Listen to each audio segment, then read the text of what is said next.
faudrait faire justement pour arranger les choses, pour améliorer les choses?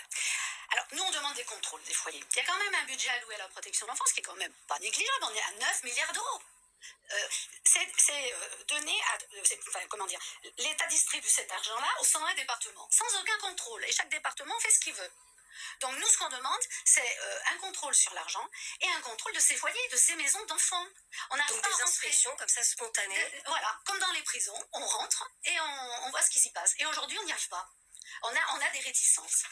Il y a aussi un manque de personnel dans les foyers. Ça c'est indéniable aussi. Il y a une vraie crise aussi dans le secteur. Alors, on a un vrai problème de personnel et un vrai problème de personnel formé. Parce qu'aujourd'hui, notre association est appelée, mais pratiquement au quotidien aujourd'hui, par des éducateurs, par des travailleurs sociaux, des assistantes familiales, qui nous disent on n'en peut plus, aidez-nous. Ça a un peu changé la donne depuis qu'on existe. Dans l'année, on a eu beaucoup d'appels de famille, on les accompagne et c'est sur tout le territoire, c'est pas uniquement dans le Rhône. Et on a aujourd'hui des travailleurs sociaux qui viennent vers nous en disant on n'en peut plus, aidez-nous. Et on a des gens vraiment de qualité, de bonne volonté qui démissionnent. On est vraiment désespérés de se dire que des gens qui vont vraiment faire du bon travail auprès des enfants n'en peuvent tellement plus et ont tellement peur, eux, de craquer, parce qu'on a des burn-out, on a même des gens quand même qui attendent à leur jour et qui me disent on va partir parce qu'on peut plus. Justement, le quotidien dans un foyer pour ces salariés et puis pour les enfants, c'est quoi? C'est quoi le rythme des journées? Alors après, ça dépend des foyers. Ouais. On ne peut pas généraliser. Il y a des foyers, quand même des maisons d'enfants à caractère social, qui fonctionnent, on va dire, assez bien. Ça dépend aussi de la direction de la maison. On a un changement de direction et derrière, ça peut tout basculer.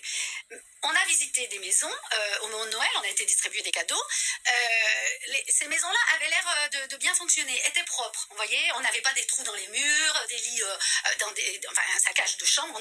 On retrouvait quelque chose de plutôt serein.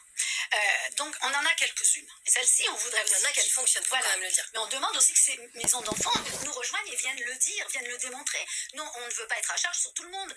On se dit, si ça marche là, pourquoi ça ne marcherait pas ailleurs? Donc, on veut vraiment s'appuyer sur ce qui marche. Et puis les autres, effectivement, c'est vraiment n'importe quoi. Là, dans notre département, par exemple, il y a beaucoup de structures défaillantes. Oui, il y en a.